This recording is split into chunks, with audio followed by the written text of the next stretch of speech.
ಪ್ರೀತಿಯ ವಿದ್ಯಾರ್ಥಿಗಳೇ, ನೀವು ನೋಡ್ತಾ ಇದ್ದೀರಾ ಜ್ಞಾನ ಬೆಳಗು ಯೂಟ್ಯೂಬ್ ಚಾನಲ್. ಇವತ್ತಿನ ಕ್ಲಾಸಲ್ಲಿ ನಾವು ಪಾಠ 1 ಮುಟ್ಟಿಸಿಕೊಂಡವನು ಇದರ ಮುಂದುವರೆದ ಭಾಗವನ್ನು ಅಭ್ಯಾಸ ಮಾಡೋಣ. ಈಗಾಗಲೇ ಪಾರ್ಟ್ 1 ವಿಡಿಯೋನ ಹಾಕಿದ್ದೀನಿ. ಯಾರ್ಯಾರು ನೋಡಿಲ್ಲ ಅವರು ಡಿಸ್ಕ್ರಿಪ್ಷನ್ ಬಾಕ್ಸಲ್ಲಿ ಲಿಂಕನ್ನು ಹಾಕಿರ್ತೀನಿ, ನೋಡಿ. ಹಾಗೆ ನಿಮ್ಮ ಫ್ರೆಂಡ್ಸಿಗೂ ಕೂಡ ಶೇರ್ ಮಾಡಿ. ಬಸಲಿಂಗನಿಗೆ ಎಡಗಣ್ಣಿನಲ್ಲಿ ನೋವು ದಿನದಿಂದ ದಿನಕ್ಕೆ ಹೆಚ್ಚಾಗ್ತಾನೆ ಇರುತ್ತೆ. ಯಾವ ವೈದ್ಯರ ಹತ್ರ ತೋರಿಸಿದ್ರೂ ಕೂಡ ಕಡಿಮೆ ಆಗಿರೋದಿಲ್ಲ. ಆಗ ತಿಮ್ಮಪ್ಪ ವೈದ್ಯರ ಬಳಿ ಬರ್ತಾನೆ. ಆಗ ಆತನ ಕಣ್ಣನ್ನು ಪರೀಕ್ಷೆ ಮಾಡಿ ಶಸ್ತ್ರಚಿಕಿತ್ಸೆ ಮಾಡಬೇಕು ಅಂತ ಡಾಕ್ಟರ್ ಹೇಳ್ತಾರೆ. ತಿಮ್ಮಪ್ಪ ವಿಶ್ವಾಸದಿಂದ ಮಾತಾಡಿದರು. ಬಸಲಿಂಗನಿಗೆ ಇದನ್ನು ತನ್ನ ಮನಸ್ಸಿನಲ್ಲಿಯೇ ಇಟ್ಟುಕೊಂಡ. ಸಿದ್ಲಿಂಗಿ ಕೇಳಿದಾಗ ಡಾಕ್ಟರ ಹೆಸರನ್ನು ಮಾತ್ರ ಹೇಳಿದ. ವಿವರಗಳನ್ನು ತಿಳಿಸುವ ಉತ್ಸಾಹ ಅವನಲ್ಲಿರಲಿಲ್ಲ. ಮರುದಿನ ಹಕ್ಕೆ, ಹಿತ್ತಿಲು, ಹಕ್ಕೆ ಅಂದರೆ ಆಶ್ರಯ, ಹಿತ್ತಿಲು ಅಂದರೆ ಮನೆಯ ಹಿಂದಿನ ಭಾಗ, ನೀರು ನೀಡಿಯ ಕೆಲಸವನ್ನೆಲ್ಲ ಮುಗಿಸಿ ಆಸ್ಪತ್ರೆಗೆ ಹೊರಟ. ತಿಮ್ಮಪ್ಪ ಎಷ್ಟು ಒಳ್ಳೆಯವರೆಂದರೆ ಅವರು ಅವನಿಗಾಗಿ ಕಾಯುತ್ತಿದ್ದಂತಿತ್ತು.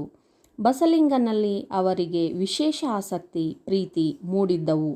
ಅವನ ಹೊಲ, ಎತ್ತು, ಮಗು ಕೂಡ ಅವರಲ್ಲಿ ನಿಂತಿದ್ದವು. ಅನುಭವಿ ವೈದ್ಯರಾದ ತಿಮ್ಮಪ್ಪ ಬಸಲಿಂಗನನ್ನು ಆಪರೇಷನ್ಗೆ ಸಿದ್ಧಗೊಳಿಸಿ ಕೆಲವೇ ನಿಮಿಷಗಳಲ್ಲಿ ಆಪರೇಷನ್ ಮುಗಿಸಿದರು. ಅವನ ಕೈ ಹಿಡಿದುಕೊಂಡು ಹೇಳಿದರು, ನೋಡು, ಇದು ಸೂಕ್ಷ್ಮವಾದ ಶಸ್ತ್ರಚಿಕಿತ್ಸೆ. ನೀನು 2 ವಾರ ತಲೆಗೆ ನೀರನ್ನು ಸೋಂಕಿಸಬಾರದು. ನೀರು ಬಿದ್ದರೆ ಕಣ್ಣು ಕೆಟ್ಟು ಹೋಗುವ ಅಪಾಯ ಇದೆ. ಇದನ್ನು ಸರಿಯಾಗಿ ನೆನಪಿಟ್ಟುಕೋ. ಡಾಕ್ಟರ್ ತಿಮ್ಮಪ್ಪ ಅವರು ಬಸಲಿಂಗನಿಗೆ ಕಣ್ಣಿನ ಶಸ್ತ್ರಚಿಕಿತ್ಸೆ ಮಾಡಬೇಕು, ಆಪರೇಷನ್ ಮಾಡಬೇಕು ಅಂತ ಹೇಳಿದಾಗ ಬಸಲಿಂಗನಿಗೆ ಒಂದು ಅನುಮಾನ, ಒಂದು ಸಂಶಯ ಮೂಡುತ್ತೆ. ಆಪರೇಷನ್ ಮಾಡಿದರೂ ಕೂಡ ಕಣ್ಣು ಸರಿ ಹೋಗುತ್ತಾ ಇಲ್ವಾ ಅಂತ. ಆಗ ಡಾಕ್ಟರ್ ತಿಮ್ಮಪ್ಪ ಅವರು ಬಸಲಿಂಗನಿಗೆ ಧೈರ್ಯವನ್ನು ತುಂಬ್ತಾರೆ, ವಿಶ್ವಾಸವನ್ನು ತುಂಬ್ತಾರೆ. ಖಂಡಿತವಾಗಿ ಸರಿ ಹೋಗೇ ಹೋಗುತ್ತೆ, ಮುಂದೆ ಯಾವುದೇ ತೊಂದರೆಯೂ ಕೂಡ ಬರೋದಿಲ್ಲ ಅಂತ ವಿಶ್ವಾಸವನ್ನು ತುಂಬ್ತಾರೆ. ಅದು ಆತನ ಮನಸ್ಸಿಗೆ ನಾಟುತ್ತೆ. ಆಗ ಬಸಲಿಂಗನಿಗೆ ವಿಶ್ವಾಸ ಮೂಡುತ್ತೆ. ಮನೆಗೆ ಬರ್ತಾನೆ. ಮನೆಗೆ ಬಂದಾಗ ಸಿದ್ಲಿಂಗಿ ಕೇಳಿದಾಗ ಡಾಕ್ಟರ್ ಹೆಸರನ್ನು ಮಾತ್ರ ಹೇಳ್ತಾನೆ. ಆಪರೇಷನ್ ಮಾಡೋದ್ರ ಬಗ್ಗೆ, ಶಸ್ತ್ರಚಿಕಿತ್ಸೆ ಬಗ್ಗೆ ಹೆಚ್ಚಿನ ವಿವರಗಳನ್ನು ಹೆಂಡತಿಗೆ ಹೇಳೋದಿಲ್ಲ. ಆ ಆಸಕ್ತಿ ಕೂಡ ಆತನಲ್ಲಿ ಇರೋದಿಲ್ಲ.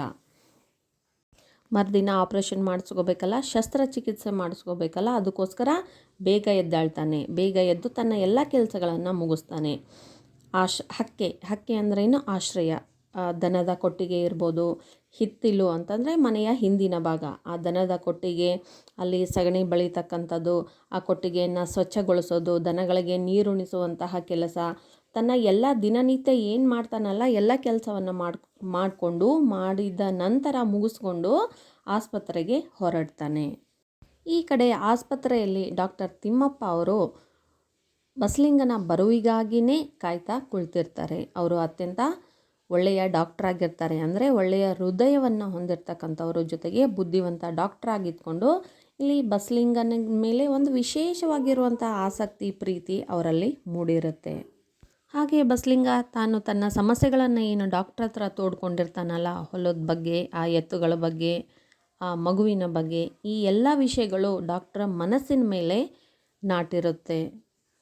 ಇನ್ನೇನು ಬಸಲಿಂಗ ಆಸ್ಪತ್ರೆಗೆ ಬರ್ತಾನೆ. ಡಾಕ್ಟ್ರು ಬಸಲಿಂಗನನ್ನು ಆಪರೇಷನ್ಗೆ ಸಿದ್ಧಗೊಳಿಸಿ ಆಪರೇಷನ್ ಥಿಯೇಟರ್ಗೆ ಕರ್ಕೊಂಡು ಹೋಗ್ತಾರೆ. ಕೆಲವೇ ನಿಮಿಷಗಳಲ್ಲಿ ಆಪರೇಷನನ್ನು ಮಾಡಿ ಮುಗಿಸ್ತಾರೆ. ತದನಂತರ ಆತನ ಕೈ ಹಿಡಿದುಕೊಂಡು ಹೇಳ್ತಾರೆ, ಕೆಲವೊಂದು ಸಲಹೆಗಳನ್ನು ನೀಡ್ತಾ ಇದ್ದಾರೆ. ಆಪರೇಷನ್ ನಂತರವಾಗಿ ಏನೆಲ್ಲ ಫಾಲೋ ಮಾಡಬೇಕು, ಏನನ್ನೆಲ್ಲ ನಿಯಮಗಳನ್ನು ಅನುಸರಿಸಬೇಕು ಎನ್ನೋದನ್ನು ಬಸಲಿಂಗನಿಗೆ ಹೇಳ್ತಾರೆ. ನೋಡಪ್ಪ, ಕಣ್ಣಿಂದು ಶಸ್ತ್ರಚಿಕಿತ್ಸೆ, ಕಣ್ಣಿನ ಆಪರೇಷನ್ ಇದು ಅತ್ಯಂತ ಸೂಕ್ಷ್ಮವಾಗಿರ್ತಕ್ಕಂಥದ್ದು. ಏನು ಹೆಚ್ಚು ಕಡಿಮೆ ಆದರೂ ಕೂಡ ಕಣ್ಣಿಗೆ ತೊಂದರೆ ಆಗುತ್ತೆ. ಅದಕ್ಕೋಸ್ಕರ ನೀನು ಎಲ್ಲವನ್ನು ಕೂಡ ಸರಿಯಾಗಿ ಅನುಸರಿಸಬೇಕು. 2 ವಾರದವರೆಗೂ ತಲೆ ಮೇಲೆ ನೀರು ಹಾಕೊಳ್ಳೋಂಗಿಲ್ಲ, ಅಂದರೆ ತಲೆ ಸ್ನಾನ ಮಾಡೋಂಗಿಲ್ಲ. ಗಾಳಿಗೆ ಹೋಗೋದಾಗಲಿ, ಧೂಳು ಕಣ್ಣೊಳಗೆ ಹೋಗೋದಾಗಲಿ, ಈ ಎಲ್ಲವುಗಳಿಂದ ನೀನು ದೂರ ಇರಬೇಕು. ಇವು ಎಲ್ಲವುಗಳನ್ನು ನೀನು ಅನುಸರಿಸಬೇಕು. ಇದನ್ನು ಸರಿಯಾಗಿ ನೆನ್ಪಿಟ್ಕೋ. ನಿಮಗೆಲ್ಲ ಗೊತ್ತಿರ್ಬೋದು, ಕಣ್ಣು ಪಂಚೇಂದ್ರಿಯಗಳಲ್ಲಿ ಒಂದು. ಇದು ಅತ್ಯಂತವಾಗಿರುವಂಥ ಮುಖ್ಯವಾದ ಪಂಚೇಂದ್ರಿಯ. ಕಣ್ಣು ಇದ್ದರೆ ಬೆಳಕು, ಕಣ್ಣು ಇಲ್ಲ ಅಂತಂದರೆ ಕತ್ತಲು. ಒಂದು 5-10 ನಿಮಿಷನೂ ಕೂಡ ಕತ್ತಲಲ್ಲಿ ಇರೋಕ್ಕೆ ಆಗಲ್ಲ. ಕತ್ತಲಿನ ಜೀವನವನ್ನು ಊಹಿಸ್ಕೊಳ್ಳೋದಕ್ಕೆ ಆಗೋದಿಲ್ಲ. ಆದರೆ ಇಂದಿನ ಯುವಕರು ಕಣ್ಣಿನ ಮಹತ್ವವನ್ನು ತಿಳ್ಕೊಳ್ದೆ ಕಣ್ಣಿನ ಕಾಳಜಿಯನ್ನು ಮಾಡ್ತಾ ಇಲ್ಲ. ಅತ್ಯಂತ ನಿಷ್ಕಾಳಜಿಯನ್ನು ವಹಿಸ್ತಾ ಇದ್ದಾರೆ. ಫೋನ್, ಮೊಬೈಲ್ಗಳನ್ನು ನೋಡ್ತಾ ತಮ್ಮ ಕಣ್ಗಳನ್ನು ಹಾಳು ಮಾಡ್ಕೊಳ್ತಾ ಇದ್ದಾರೆ. ಅದರ ಜೊತೆಗೆ ಈ ಕರಿದ ತಿಂಡಿಗಳು ಮತ್ತು ಜಂಕ್ ಫುಡ್ನಿಂದ ಕಣ್ಣು ಕೂಡ ಹಾಳಾಗಿ ಹೋಗ್ತಾ ಇದೆ. ಹಾಗಾಗಿ ನಿಮ್ಮ ಕಣ್ಣಿನ ಬಗ್ಗೆ ಎಚ್ಚರ ವಹಿಸಿ. ಕಣ್ಣಿನ ಕುರಿತಾಗಿ ಕೆಲವು ಸಲಹೆಗಳನ್ನು ಡಾಕ್ಟರ್ ಬಸಲಿಂಗನಿಗೆ ಕೊಟ್ಟು ಮನೆಗೆ ಕಳಿಸ್ಕೊಡ್ತಾರೆ. ಬಸಲಿಂಗನಲ್ಲೂ ತಿಮ್ಮಪ್ಪನವರ ಬಗ್ಗೆ ವಿಚಿತ್ರ ಪ್ರೀತಿ ಬೆಳೆದಿತ್ತು. ಆದರೆ ಅವನು ಮನೆಗೆ ಹೋದ ಮೇಲೆ ಸಿದ್ಲಿಂಗಿ ದೊಡ್ಡ ರಾದ್ಧಾಂತವನ್ನೇ ಎಬ್ಬಿಸಿದಳು. ಆಕೆಗೆ ಅದು ಹೇಗೋ ತಿಮ್ಮಪ್ಪ ಹೊಲೆಯರೆಂಬುದು ಗೊತ್ತಾಗಿತ್ತು. ತನಗೆ ಗೊತ್ತಿಲ್ಲದ ವಿಷಯ ಆಕೆಗೆ ಹೇಗೆ ತಿಳಿಯಿತೆಂದು ಬೆರಗಾದ. ತನ್ನ ತಿಮ್ಮಪ್ಪನ ನಡುವಿನ ಸಂಬಂಧ ಅವನಿಗೆ ಬೇರೆ ಎರಕದಲ್ಲಿ ಹೊಯ್ದಂತೆ ಕಾಣಿಸಿಕೊಳ್ಳತೊಡಗಿತು. ತನ್ನನ್ನು ಮುಟ್ಟುವ ಮುನ್ನ ಅವರು ತಮ್ಮ ಜಾತಿಯ ಬಗ್ಗೆ ಒಂದು ಮಾತು ಹೇಳಿದ್ದರೆ ಒಳ್ಳೆಯದಿತ್ತೆಂದು ಕ್ಷಣ ಅನ್ನಿಸಿತು. ಆದರೆ ಅಂತಹ ಯೋಚನೆ ಕೆಟ್ಟದೆಂದು ಬೈದುಕೊಂಡ. ತನ್ನ ಆಳ್ತನದಲ್ಲಿ ಏನೋ ಕಮ್ಮಿಯಾದಂತೆ ಬಸಲಿಂಗನಿಗೆ ಅನ್ನಿಸಿತು. ಇದರಿಂದ ನೊಂದುಕೊಂಡ. ಈ ವಿಷಯವನ್ನು ಯಾರಿಗೂ ಹೇಳಕೂಡದೆಂದು ತೀರ್ಮಾನಿಸಿದ. ಬಸಲಿಂಗನ ಸಮಸ್ಯೆ ಮತ್ತು ಮುಗ್ಧತೆಯನ್ನು ಕಂಡು ಡಾಕ್ಟರ್ ತಿಮ್ಮಪ್ಪ ಅವರಿಗೆ ಬಸಲಿಂಗನ ಮೇಲೆ ಒಂದು ವಿಶೇಷವಾದ ಕಾಳಜಿ, ಪ್ರೀತಿ, ಆಸಕ್ತಿ ಮೂಡಿತ್ತು. ಅದೇ ರೀತಿಯಾಗಿ ಬಸಲಿಂಗನಿಗೂ ಕೂಡ ವೈದ್ಯರಾಗಿರ್ತಕ್ಕಂಥ ತಿಮ್ಮಪ್ಪ ಅವರ ಬಗ್ಗೆ ಅವರ ವಿಶ್ವಾಸದ ಮಾತುಗಳು, ಅವರು ತೋರಿಸುವಂತಹ ಪ್ರೀತಿ, ಈ ಎಲ್ಲದರ ಕುರಿತಾಗಿ ಅವರಿಗೆ ಒಂದು ವಿಚಿತ್ರ ರೀತಿಯಾಗಿರುವಂಥ ಒಂದು ನಂಟು ಬೆಳೆದಿತ್ತು, ಪ್ರೀತಿ ಬೆಳೆದಿತ್ತು. ಪರಸ್ಪರ ರೋಗಿ ಮತ್ತು ವೈದ್ಯರಲ್ಲಿ ಒಂದು ನಂಟು ಬೆಳೆದ್ಬಿಟ್ಟಿತ್ತು. ಇನ್ನೇನು ಶಸ್ತ್ರಚಿಕಿತ್ಸೆಯನ್ನು ಮುಗಿಸ್ಕೊಂಡು ಬಸಲಿಂಗ ಮನೆಗೆ ಮರಳಿದಾಗ ಹೆಂಡತಿಯಾಗಿರುವಂಥ ಸಿದ್ಲಿಂಗಿ ಒಂದು ದೊಡ್ಡ ರಾದ್ಧಾಂತವನ್ನೇ ಮಾಡ್ತಾಳೆ. ಅಂದರೆ ರಾದ್ಧಾಂತ ಅಂದರೆ ಏನಿಲ್ಲಿ ಗಲಾಟೆಯನ್ನೇ ಎಬ್ಬಿಸ್ತಾಳೆ. ಕಾರಣ ಏನು ಅಂತಂದರೆ, ಒಂದು ವಿಷಯ ಬಸಲಿಂಗನಿಗೆ ಗೊತ್ತಿಲ್ಲದೆ ಇರುವಂತಹ ವಿಷಯ ಅದು ಸಿದ್ಲಿಂಗಿಗೆ ಹೇಗೆ ತಿಳಿದಿತ್ತೋ ತಿಳಿದ್ಬಿಟ್ಟಿತ್ತು. ಅದು ಡಾಕ್ಟರ್ ತಿಮ್ಮಪ್ಪ ಅವರು, ವೈದ್ಯರಾಗಿರ್ತಕ್ಕಂಥ ತಿಮ್ಮಪ್ಪ ಅವರು ಹೊಲೆಯರು ಎನ್ನುವಂಥದ್ದು. ಅಂದರೆ ತಿಮ್ಮಪ್ಪ ಅವರ ಜಾತಿಯ ಬಗ್ಗೆ ಇಲ್ಲಿ ಸಿದ್ಲಿಂಗಿಗೆ ತಿಳಿದಿತ್ತು. ವೈದ್ಯರಾದ ತಿಮ್ಮಪ್ಪ ಅವರು ಹೊಲೆಯ ಜಾತಿಗೆ ಸೇರಿದವರು ಅನ್ನೋದನ್ನು ಕೇಳಿ ಬಸಲಿಂಗನಿಗೆ ಆಶ್ಚರ್ಯವಾಯಿತು. ಆಶ್ಚರ್ಯವಾಗೋದರ ಜೊತೆಗೆ ಆ ಇಬ್ಬರಲ್ಲಿ ಬೆಸೆದುಕೊಂಡಿರ್ತಕ್ಕಂತಹ ಸಂಬಂಧವನ್ನು ನೆನೆಸ್ಕೊಂಡು ದೊಡ್ಡ ಶಾಕೇ ಆಗುತ್ತೆ, ಆಘಾತನೇ ಆಗುತ್ತೆ. ಅದನ್ನೇ ಲೇಖಕರು ಎರಕ ಹೊಯ್ದಂತೆ ಆಗ್ತಾ ಇದೆ ಅಂತ ಹೇಳ್ತಾ ಇದ್ದಾರೆ. ಎರಕ ಹೊಯ್ಯೋದು ಅಂತಂದರೆ ಕಾಯಿಸಿದ ಲೋಹದ ದ್ರವನ ಅಚ್ಚಿಗೆ ಎರೆದ ಹಾಗೆ, ಅಚ್ಚಿಗೆ ಸುರಿದ ಹಾಗೆ. ಅಂದರೆ ಬಿಸಿ ದ್ರವವನ್ನು, ಲೋಹದ ದ್ರವವನ್ನು ಸುರಿದ್ರೆ ಹೇಗಾಗುತ್ತೋ ಹಾಗೆ ಅವರಿಗೆ ಅಷ್ಟೊಂದು ಆಶ್ಚರ್ಯ ಆಗ್ತಾ ಇದೆ. ಆಗ ಬಸಲಿಂಗ ಒಂದು ಕ್ಷಣ ಯೋಚನೆ ಮಾಡ್ತಾನೆ, ಆ ಡಾಕ್ಟರ್ ತನ್ನನ್ನು ಮುಟ್ಟೋದಕ್ಕಿಂತ ಮುಂಚಿತವಾಗಿ, ಸ್ಪರ್ಶ ಮಾಡೋದಕ್ಕಿಂತ ಮುಂಚಿತವಾಗಿ ಅವರು ಯಾವ ಜಾತಿಗೆ ಸೇರಿದ್ರು ಅನ್ನೋದನ್ನು ಒಂದು ಮಾತು ಹೇಳಿದರೆ ಒಳ್ಳೆಯದಾಗಿತ್ತು ಅಂತ ಅನ್ನಿಸ್ತಾ ಇದೆ. ಇನ್ನೊಂದು ಕ್ಷಣ ಏನು ಅನಿಸುತ್ತೆ, ಚೇಚೆ ನಾನು ಎಂತಹ ಕೆಟ್ಟ ಆಲೋಚನೆಯನ್ನು ಮಾಡ್ತಾ ಇದ್ದೀನಿ.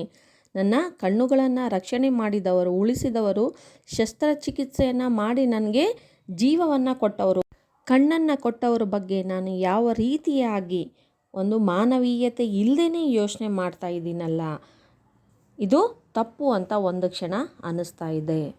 ಈ ಜಾತಿ ಪದ್ಧತಿಯ ಕೆಟ್ಟ ಆಚರಣೆ ಮತ್ತು ಡಾಕ್ಟರ್ ಮತ್ತು ತನ್ನ ಮಧ್ಯೆ ಇರುವಂಥ ಸಂಬಂಧ, ವಿಶ್ವಾಸ, ಪ್ರೀತಿ ಈ ಎರಡರ ಮಧ್ಯೆ ಸಿಕ್ಕಾಕೊಂಡು ಏನು ಮಾಡಬೇಕು ಅಂತ ಗೊತ್ತಾಗ್ದೇ ಬಸಲಿಂಗ ತುಂಬ ನೊಂದ್ಕೊಳ್ತಾನೆ. ಈ ವಿಷಯವನ್ನು ಯಾರಿಗೂ ಹೇಳಬಾರ್ದು ಅಂತ ತೀರ್ಮಾನ ಮಾಡ್ತಾನೆ. ಸಿದ್ಲಿಂಗಿ ಕೂಡ ಇದನ್ನು ಒಪ್ಪಿದ್ದಳು. ಸೂತಕವನ್ನು ಪರಿಹರಿಸಲು, ಸೂತಕ ಅಂದರೆ ಮೈಲಿಗೆ ಅಥವಾ ದೋಷ, ಸೂತಕವನ್ನು ಪರಿಹರಿಸಲು ಬಸಲಿಂಗ ಮೈ ತೊಳೆದುಕೊಳ್ಳಬೇಕು. ತಿಮ್ಮಪ್ಪನವರ ಹಿತವಚನವನ್ನು ಮರೆಯದಿದ್ದರೂ ಅದು ಅಸ್ಪಷ್ಟವಾಗತೊಡಗಿತ್ತು. ಸಿದ್ಲಿಂಗಿ ಅವನಿಗೆ ಕಣ್ಣು ಮಾತ್ರ ನೆನೆಯದಂತೆ ಬಿಸಿ ಬಿಸಿ ನೀರು ಹೊಯ್ದು ಸ್ನಾನ ಮಾಡಿಸಿದಳು. ತಿಮ್ಮಪ್ಪ ವೈದ್ಯರು ಬಸಲಿಂಗನನ್ನು ಸ್ಪರ್ಶಿಸಿದ್ದು, ಶಸ್ತ್ರಚಿಕಿತ್ಸೆ ಮಾಡಿದ್ದು ಯಾರಿಗೂ ಈ ವಿಷಯ ತಿಳಿಯಕೂಡದೆಂದು ಪರಸ್ಪರ ಸಿದ್ಲಿಂಗಿ ಮತ್ತು ಬಸಲಿಂಗ ಮಾತನಾಡಿಕೊಂಡು ಯಾರಿಗೂ ಹೇಳಬಾರ್ದಂತ ತೀರ್ಮಾನ ಮಾಡ್ತಾರೆ. ವೈದ್ಯರು ತಿಮ್ಮಪ್ಪನನ್ನು ಮುಟ್ಟಿದ್ದಕ್ಕಾಗಿ, ಸ್ಪರ್ಶಿಸಿದ್ದಕ್ಕಾಗಿ ಮೈಲ್ಗೆ ಆಗಿದೆ ಅಂದ್ಕೊಂಡು ಸ್ನಾನ ಮಾಡಬೇಕಂತ ಸಿದ್ಲಿಂಗಿ ಬಸಲಿಂಗನಿಗೆ ಕಣ್ಣು ಮಾತ್ರ ನೆನೆಯದಂತೆ, ಕಣ್ಣಿಗೆ ಆಪ್ರೇಷನ್ ಆಗಿರುತ್ತಲ್ಲ, ಕಣ್ಣಿಗೆ ನೀರು ಬೀಳದಂತೆ ಬಿಸಿ ಬಿಸಿ ನೀರನ್ನು ಹಾಕಿ ಸ್ನಾನ ಮಾಡಿಸ್ತಾಳೆ.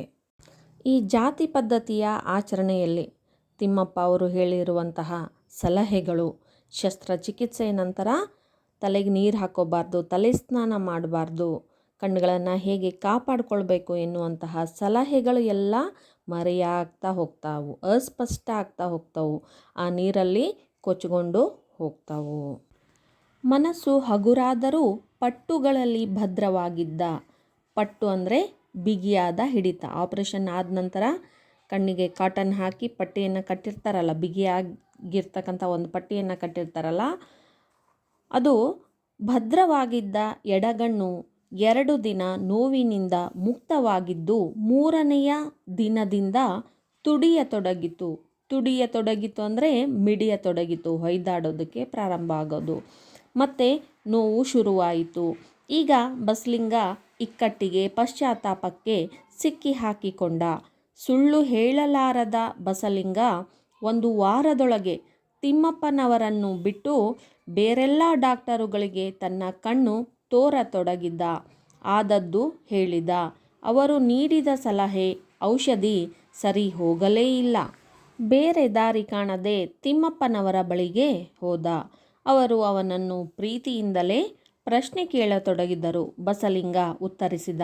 ತಾನು ತನ್ನ ತಲೆಗೆ ನೀರನ್ನು ಸೋಂಕಿಸಿಯೇ ಇಲ್ಲ ಎಂದು ಸುಳ್ಳು ಹೇಳಿದ. ಅವನು ನಡುಗುತ್ತಿರುವುದನ್ನು ನೋಡಿ ತಿಮ್ಮಪ್ಪ ತಮಗನ್ನಿಸಿದ್ದನ್ನು ಹೇಳಿದರು. ತನ್ನ ಸುಳ್ಳು ಡಾಕ್ಟರಿಗೆ ಗೊತ್ತಾಗಿರುವುದನ್ನು ಕಂಡ ಬಸಲಿಂಗ ಇನ್ನೂ ತಬ್ಬಿಬ್ಬಾದ. ಬಸಲಿಂಗ ಸ್ನಾನ ಮಾಡಿ ದೋಷನ ಪರಿಹರಿಸ್ಕೊಂಡ. ಮನಸ್ಸು ಕೂಡ ಭಾರ ಆಗಿರೋದು ಹಗುರ ಆಯಿತು. ಆದರೆ ಆಪ್ರೇಷನ್ ಮಾಡಿ, ಶಸ್ತ್ರಚಿಕಿತ್ಸೆ ಮಾಡಿ, ಕಣ್ಣಿಗೇನು ಪಟ್ಟಿ ಬಿಗಿಯಾಗಿರ್ತಕ್ಕಂತಹ ಒಂದು ಪಟ್ಟಿಯನ್ನು ಕಟ್ಟಿದ್ರಲ್ಲ, ಭದ್ರವಾಗಿರ್ತಕ್ಕಂತಹ ಆ ಕಣ್ಣು, ಶಸ್ತ್ರಚಿಕಿತ್ಸೆಯನ್ನು ಮಾಡಿರುವಂತಹ ಎಡಗಣ್ಣು 2 ದಿನ ನೋವು ಇರಲಿಲ್ಲ. ತಲೆ ಸ್ನಾನ ಮಾಡಿದ ನಂತರ ಮತ್ತೆ ಏನಾಗುತ್ತೆ, 3ನೇ ದಿನ ಅದು ತುಡಿಯೋದಕ್ಕೆ, ಮಿಡಿಯೋದಕ್ಕೆ ಪ್ರಾರಂಭ ಆಗುತ್ತೆ. ಮತ್ತು ಕಣ್ಣಲ್ಲಿ ಯಥಾಪ್ರಕಾರವಾಗಿ ನೋವು ಪ್ರಾರಂಭ ಆಗುತ್ತೆ. ಮತ್ತೆ ಬಸಲಿಂಗ ತೊಂದರೆಗೆ, ಸಮಸ್ಯೆಗೆ ಸಿಕ್ಕಾಕೊಂಡ. ಕಣ್ಣಿನ ನೋವು ಯಥಾರೀತಿಯಾಗಿ ಪ್ರಾರಂಭ ಆಯಿತು. ಪಶ್ಚಾತ್ತಾಪ ಆಗೋದಕ್ಕೆ ಪ್ರಾರಂಭವಾಯಿತು. ನಾನು ಸ್ನಾನ ಮಾಡಬಾರ್ದಾಗಿತ್ತು, ನಾನು ಮತ್ತೆ ತೊಂದರೆಯನ್ನು ಪುನಃ ಮೈಮೇಲೆ ಎಳ್ಕೊಂಡೆ. ಮತ್ತು ತಿಮ್ಮಪ್ಪ ಡಾಕ್ಟ್ರ್ ಹತ್ರ ಹೋದರೆ ಸುಳ್ಳು ಹೇಳಬೇಕಾಗತ್ತೆ, ನಾನು ತಲೆ ಸ್ನಾನ ಮಾಡಿಲ್ಲ ಅಂತ. ಅವರು ಮತ್ತೆ ಪ್ರಶ್ನೆ ಮಾಡ್ತಾರೆ, ಯಾಕೆ ಮಾಡಿದೆ ಏನು ಅಂತ. ಸುಳ್ಳು ಹೇಳೋಕ್ಕೆ ಬಸಲಿಂಗನಿಗೆ ಆಗಲ್ಲ. ಅದಕ್ಕೋಸ್ಕರ 1 ವಾರದ ಒಳಗಾಗಿ ಆ ತಿಮ್ಮಪ್ಪ ಡಾಕ್ಟ್ರನ್ನ ಬಿಟ್ಟು ಬೇರೆಲ್ಲ ಡಾಕ್ಟ್ರುಗಳಿಗೆ ತನ್ನ ಕಣ್ಣನ್ನು ತೋರಿಸ್ತಾನೆ, ಮತ್ತು ಚೆಕ್ ಮಾಡಿಸ್ತಾನೆ. ಎಲ್ಲ ವಿಷಯವನ್ನು, ನಡೆದ ಸಂಗತಿ ಎಲ್ಲವನ್ನು ಹೇಳ್ತಾನೆ. ಡಾಕ್ಟ್ರು ಕೊಟ್ಟಿರ್ತಕ್ಕಂತಹ ಮೆಡಿಸಿನ್, ಔಷಧಿ ಎಲ್ಲದನ್ನು ತೊಗೊಂಡ್ರೂ ಕೂಡ ಕಣ್ಣು ಸರಿಯಾಗೋದೇ ಇಲ್ಲ, ಮೊದಲಿನ ಥರ ಆಗೋದೇ ಇಲ್ಲ, ನೋವು ಕಡಿಮೆ ಆಗೋದೇ ಇಲ್ಲ, ಬೇರೆ ದಾರಿ ಕಾಣೋದಿಲ್ಲ. ಅನಿವಾರ್ಯವಾಗಿ ಮತ್ತೆ ಎಲ್ಲಿ ಬರಬೇಕಾಗತ್ತೆ, ತಿಮ್ಮಪ್ಪ ಡಾಕ್ಟ್ರ್ ಬಳಿಗೇ ಬರಬೇಕಾಗತ್ತೆ. ಬಂದಾಗ ಆ ಡಾಕ್ಟ್ರು ಮತ್ತೆ ಪುನಃ ಬಸಲಿಂಗನನ್ನು ಪ್ರೀತಿ, ವಿಶ್ವಾಸ, ಆದರದಿಂದಲೇ ಬರಮಾಡ್ಕೊಳ್ತಾರೆ. ಮತ್ತು ಪ್ರಶ್ನೆಗಳನ್ನು ಕೇಳ್ತಾರೆ. ಬಸಲಿಂಗ ಹೇಳ್ತಾನೆ, ನಾನು ತಲೆಗೆ ನೀರನ್ನು ಸೋಂಕಿಸಿಯೇ ಇಲ್ಲ, ಹಾಕ್ಕೊಂಡೇ ಇಲ್ಲ, ನಾನು ತಲೆ ಸ್ನಾನ ಮಾಡೇ ಇಲ್ಲ, ಆದರೂ ಕೂಡ ನೋವು ಬರ್ತಾ ಇದೆ ಅಂತ ಸುಳ್ಳು ಹೇಳ್ತಾನೆ. ಸುಳ್ಳು ಹೇಳೋಕ್ಕೆ ಬಸಲಿಂಗನಿಗೆ ಬರೋದಿಲ್ಲ. ಸುಳ್ಳು ಹೇಳಬೇಕಾದಾಗ ನಡುಗುತ್ತಿರೋದನ್ನು ನೋಡಿ ತಿಮ್ಮಪ್ಪ ಡಾಕ್ಟ್ರಿಗೆ ಎಲ್ಲ ವಿಷಯ ಗೊತ್ತಾಗ್ಬಿಡುತ್ತೆ. ಬಸಲಿಂಗ ಸುಳ್ಳು ಹೇಳಿರೋದು ಡಾಕ್ಟ್ರಿಗೆ ಗೊತ್ತಾಗುತ್ತಲ್ಲ, ಅದು ಬಸಲಿಂಗನಿಗೆ ಗೊತ್ತಾದ ನಂತರ ಒಂಥರ ಕಸಿವಿಸಿ ಆಗೋದಕ್ಕೆ ಪ್ರಾರಂಭವಾಗುತ್ತೆ. ಬಸಲಿಂಗನು ತಬ್ಬಿಬ್ಬಾಗ್ತಾನೆ.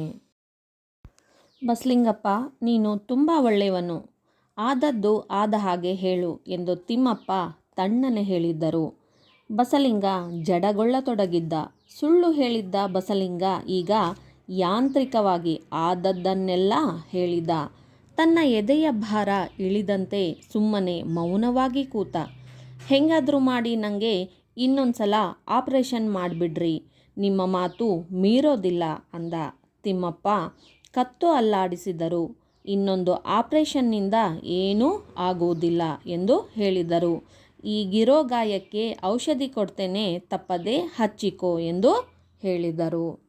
ಬಸಲಿಂಗನಿಗೆ ಆರೋಗ್ಯಕ್ಕಿಂತ, ಆರೋಗ್ಯದ ಮಹತ್ವಕ್ಕಿಂತ ಜಾತಿ ಪದ್ಧತಿಯ ಕೆಟ್ಟ ಆಚರಣೆನೇ ಮುಖ್ಯವಾಗಿತ್ತು. ತಲೆ ಸ್ನಾನ ಮಾಡಿಯೇ ಬಿಟ್ಟ. ಅದರಿಂದ ಪುನಃ ತೊಂದರೆಯಾಯಿತು. ಮತ್ತು ವೈದ್ಯರಾದ ತಿಮ್ಮಪ್ಪನವರಿಗೆ ನಾನು ತಲೆಗೆ ನೀರು ಸೋಂಕಿಸಿನೇ ಇಲ್ಲೇ ತಲೆ ಸ್ನಾನನೇ ನಾನು ಮಾಡಿಲ್ಲ ಅಂತ ಹೇಳ್ತಾನೆ. ಸುಳ್ಳು ಹೇಳಕ್ಕೆ ಬರೋದಿಲ್ಲ, ಹೇಳಬೇಕಾದ್ರೆ ತಡವರಿಸ್ತಾನೆ. ಆಗಲೇ ಡಾಕ್ಟ್ರಿಗೆ ಗೊತ್ತಾಗ್ಬಿಡುತ್ತೆ. ಆಗ ಡಾಕ್ಟರ್ ಬಸಲಿಂಗಪ್ಪ, ನೀನು ನಿಜ ಹೇಳು, ನೀನು ಒಳ್ಳೆಯವನು, ನೀನು ಸುಳ್ಳು ಹೇಳಲ್ಲ, ಏನು ನಡೆದಿದೆ ಅದನ್ನು ಇದ್ದ ಹಾಗೇ ಹೇಳು ಅಂತ ಹೇಳಿದಾಗ ಬಸಲಿಂಗ ಯಾವುದನ್ನು ಮುಚ್ಚುಮರೆ ಮಾಡ್ದೇ ಯಾಂತ್ರಿಕವಾಗಿ ಒಂದು ಮಷಿನ್ ಥರ ಇರೋದನ್ನೆಲ್ಲದನ್ನು ಹೇಳಿ ಒಪ್ಕೊಂಡ್ಬಿಡ್ತಾನೆ. ಆಗ ಸುಳ್ಳು ಹೇಳಿದಾಗ ಬಸಲಿಂಗನ ಮನಸ್ಸು ಭಾರ ಆಗಿರುತ್ತೆ, ಜಡಗೊಂಡಿರುತ್ತೆ. ಆದರೆ ಇದ್ದ ಸತ್ಯವನ್ನು ಎಲ್ಲ ಹೇಳಿದಾಗ ಎದೆ ಹಗುರಾಗಿ ಭಾರ ಎಲ್ಲ ಕಡಿಮೆಯಾಗಿ ಮೌನವಾಗಿ ಕೂಡ್ತಾನೆ. ಹೆಂಗಾದರೂ ಮಾಡಿ ನನಗೆ ಇನ್ನೊಂದು ಸಲ ಆಪ್ರೇಷನ್ ಮಾಡಿ ನನ್ನ ಕಣ್ಣಿನ ನೋವನ್ನು ಕಡಿಮೆ ಮಾಡಿಬಿಡಿ, ನೀವು ಹೇಳ್ದಾಗೇ ನಿಯಮಗಳನ್ನು ಪಾಲಿಸ್ತೀನಿ ಅಂದಾಗ ಡಾಕ್ಟರ್ ತಿಮ್ಮಪ್ಪ ಅವರು ತಲೆ ಅಲ್ಲಾಡಿಸ್ತಾರೆ. ಇಲ್ಲ, ಇನ್ನೊಂದು ಸಾರಿ ಆಪ್ರೇಷನ್ ಮಾಡೋಕ್ಕೆ ಆಗಲ್ಲ, ಸಾಧ್ಯ ಇಲ್ಲ. ಒಂದು ಸಾರಿ ಶಸ್ತ್ರಚಿಕಿತ್ಸೆ ಮಾಡಿದ ನಂತರ ಇನ್ನೊಂದು ಸಾರಿ ಮಾಡೋದಕ್ಕೆ ಆಗಲ್ಲ. ಈಗಿರೋ ಗಾಯಕ್ಕೆ ಔಷಧಿನ ಕೊಡ್ತೀನಿ, ಅದನ್ನು ತಪ್ಪದೆ ಹಚ್ಕೋ ಅಂತ ಹೇಳಿ ಕಳಿಸ್ತಾರೆ. ಅದೇಕೋ ಬಸಲಿಂಗನಿಗೆ ಸಿಟ್ಟು ಬಂದಿತ್ತು. ತನ್ನ ಜಾತಿಯನ್ನು ಕೆಡಿಸಿದ ತಿಮ್ಮಪ್ಪ ತನ್ನ ಬಗ್ಗೆ ನಿರ್ಲಕ್ಷ್ಯ ಬೆಳೆಸಿಕೊಳ್ಳುತ್ತಿರುವಂತೆ ಅನ್ನಿಸತೊಡಗಿತ್ತು. ತನ್ನ ಕಣ್ಣು ಹೋಗಲು ತಿಮ್ಮಪ್ಪ ಅದ್ಯಾವುದೋ ರೀತಿಯಲ್ಲಿ ಕಾರಣರಾದಂತೆ ತಿಳಿದ. ಆದದ್ದನ್ನೆಲ್ಲ ತಾನು ಬಲ್ಲವರಲ್ಲಿ ಹೇಳಿಕೊಂಡು ತಿಮ್ಮಪ್ಪನವರನ್ನು ಟೀಕಿಸಿದ. ಅವರಲ್ಲೂ ತಿಮ್ಮಪ್ಪನ ಬಗ್ಗೆ ಸಿಟ್ಟು ಬರುವಂತೆ ವಿಷಯಗಳನ್ನು ತಿರುಚಿ ಹೇಳಿದ. ಹೇಳುತ್ತಾ ಹೋದಂತೆ ತಾನು ತಿರುಚಿ ಹೇಳುತ್ತಿರುವುದೇ ಸತ್ಯವಿರುವುದಾಗಿ ನಂಬಿದ. ಒಮ್ಮೊಮ್ಮೆ ಇಡೀ ದಿನ ಏನೂ ಅರ್ಥವಾಗದವನಂತೆ ಕೂತು ಬಿಡುವ. ತನ್ನಲ್ಲಿ ಬೆಳೆಯುತ್ತಿದ್ದ ಸಣ್ಣತನಕ್ಕೆ ದಂಗಾಗಿ ಬಿಡುವ. ಇದು ಎತ್ತಿನ ಸಾಟಿಗೆ ಅನುಕೂಲವಾಗಬಹುದು, ಸುಳ್ಳು ತನ್ನ ಕುಟುಂಬಕ್ಕೆ ಸಹಾಯವಾಗಬಹುದು, ಹೀಗೂ ಅನ್ನಿಸಿತು. ಹೆಂಡತಿ ಸಿದ್ಲಿಂಗಿಯ ಜೊತೆಗೆ ಮಾತನಾಡುವಾಗ ಹೆಚ್ಚಿನ ಗೆಲುವು ಅವನ ದನಿಯಲ್ಲಿ ಕಾಣಿಸಿಕೊಂಡಿತು. ಉಡಾಫೆಯ ಮಾತನಾಡುವುದನ್ನು ಕಲಿಯಬೇಕೆನ್ನಿಸಿತು. ಗೇಯುವುದು ತಡವಾದರೆ ಸಾಲ ಎತ್ತಿ ಬದುಕಲು ಕೂಡ ಉಡಾಫೆ ಸಹಾಯಕ. ಡಾಕ್ಟರ್ ತಿಮ್ಮಪ್ಪ ಅವರು ಇನ್ನೊಂದು ಸಾರಿ ಆಪರೇಷನ್ ಮಾಡೋದಕ್ಕೆ ಆಗೋದಿಲ್ಲ, ಔಷಧಿ ಕೊಡ್ತೀನಿ ಹಚ್ಕೋ ಅಂದಾಗ ಬಸಲಿಂಗನಿಗೆ ಸಿಟ್ಟು ಬರುತ್ತೆ. ಆಗ ತನ್ನನ್ನು ಮುಟ್ಟಿ ಜಾತಿಯನ್ನು ಕೆಡಿಸಿರೋದು ಅಲ್ಲದೆ ತನ್ನ ಬಗ್ಗೆ ಡಾಕ್ಟರ್ ತಿಮ್ಮಪ್ಪ ಅವರು ಕಾಳಜಿ ವಹಿಸ್ತಾ ಇಲ್ಲ, ಸರಿಯಾಗಿ ಗಮನ ಕೊಡ್ತಾ ಇಲ್ಲ ಅಂತ ಆತನಿಗೆ ಅನಿಸುತ್ತೆ. ತನ್ನ ಕಣ್ಣನ್ನು ಇನ್ನೊಂದು ಸಾರಿ ಆಪ್ರೇಷನ್ ಮಾಡಿದರೆ ಕಡಿಮೆ ಆಗ್ತಾಯಿತ್ತು, ಆದರೆ ಇವರು ಅದಕ್ಕೆ ಒಪ್ಕೊಳ್ತಾ ಇಲ್ಲ. ನನ್ನ ಕಣ್ಣು ಹೋಗೋದಕ್ಕೆ, ತೊಂದರೆ ಆಗೋದಕ್ಕೆ ಇವರೇ ಕಾರಣ ಅಂತ ಡಾಕ್ಟ್ರ್ ಬಗ್ಗೆ ನೆಗೆಟಿವ್ ಫೀಲಿಂಗ್ಸ್, ಆ ಭಾವನೆಗಳು ಸ್ಟಾರ್ಟ್ ಆಗುತ್ತೆ. ಈ ನಡೆದ ವಿಷಯವನ್ನೆಲ್ಲ ಯಾರಿಗೂ ಹೇಳಬಾರ್ದು ಅಂತ ಅಂದ್ಕೊಂಡಿರ್ತಕ್ಕಂಥ ಬಸಲಿಂಗ ಈ ವಿಷಯವನ್ನೆಲ್ಲ ಗೆಳೆಯರ ಬಳಿ, ಬಲ್ಲವರ ಬಳಿ ಹೇಳ್ಕೊಳ್ತಾನೆ. ಅದರ ಜೊತೆಗೆ ಡಾಕ್ಟರ್ ತಿಮ್ಮಪ್ಪ ಅವರನ್ನು ಬೈಯೋದು, ಅವ್ರ ಬಗ್ಗೆ ವಿರೋಧವಾಗಿ ಮಾತಾಡ್ತಾನೆ. ತನ್ನ ಕಣ್ಣಿನ ತೊಂದರೆಗೆ ಇವರೇ ಕಾರಣ ಅಂತ ಡಾಕ್ಟರ್ ತಿಮ್ಮಪ್ಪ ಅವರ ಬಗ್ಗೆ ವಿರೋಧ ಭಾವನೆ ಮೂಡುವಂತೆ ನಡೆದ ವಿಷಯಗಳನ್ನೆಲ್ಲ, ಸತ್ಯವನ್ನೆಲ್ಲ ಬಿಟ್ಟು ಉಲ್ಟಾ ತಿರುಚಿ ವಿಷಯಗಳನ್ನೆಲ್ಲ ಹೇಳ್ತಾನೆ. ಹಾಗೆ ತಾನು ತಿರುಚಿ ಹೇಳಿರುವಂತಹ ಅಸತ್ಯವನ್ನೇ ಸತ್ಯ ಅಂತಲೂ ಕೂಡ ನಂಬಿರ್ತಾನೆ. ಬಸಲಿಂಗನಿಗೆ ಡಾಕ್ಟರು ತನ್ನ ಪ್ರಕಾರನೇ ಇನ್ನೊಂದು ಸಾರಿ ಆಪ್ರೇಷನ್ ಮಾಡಿದರೆ ಒಳ್ಳೆಯವರಾಗಿ ಕಾಣ್ತಾ ಇದ್ದರು. ಬೇಡ ಅಂತ ಹೇಳಿದ್ದಕ್ಕೆ ಅವ್ರು ಏನಾಗಿ ಕಾಣ್ತಾ ಇದ್ದಾರೆ, ಈಗ ಕೆಟ್ಟವರಾಗಿ ಕಾಣ್ತಾ ಇದ್ದಾರೆ. ಇಲ್ಲ ಸಲ್ಲದ ವಿಷಯಗಳನ್ನೆಲ್ಲ ಅವರ ಕುರಿತಾಗಿ ಹೇಳ್ತಾ ಹೋಗ್ತಾ ಇದ್ದಾನೆ. ದೃಷ್ಟಿಯಂತೆ ಸೃಷ್ಟಿ, ಕಾಮಲೆ ಕಣ್ಣಿಗೆ ಕಾಣೋದೆಲ್ಲ ಹಳದಿ ಎನ್ನುವ ಗಾದೆಯಂತೆ ಇಲ್ಲಿ ಡಾಕ್ಟರ್ ನೋಡುವಂತಹ ದೃಷ್ಟಿಕೋನನೇ ಬದಲಾಗಿ ಹೋಗಿದೆ. ತಾನು ಮಾಡಿದ ತಪ್ಪಿನ ಅರಿವು ಬಸಲಿಂಗನಿಗೆ ಆಗ್ತಾ ಇಲ್ಲ, ತನ್ನ ತಪ್ಪು ಬಸಲಿಂಗನಿಗೆ ಕಾಣ್ತಾ ಇಲ್ಲ. ಬದಲಾಗಿ ತಪ್ಪನ್ನೆಲ್ಲ ಯಾರ ಮೇಲೆ ಹೊರಿಸ್ತಾ ಇದ್ದಾನೆ, ಡಾಕ್ಟರ್ ಮೇಲೆ ಹೊರಿಸ್ತಾ ಇದ್ದಾನೆ.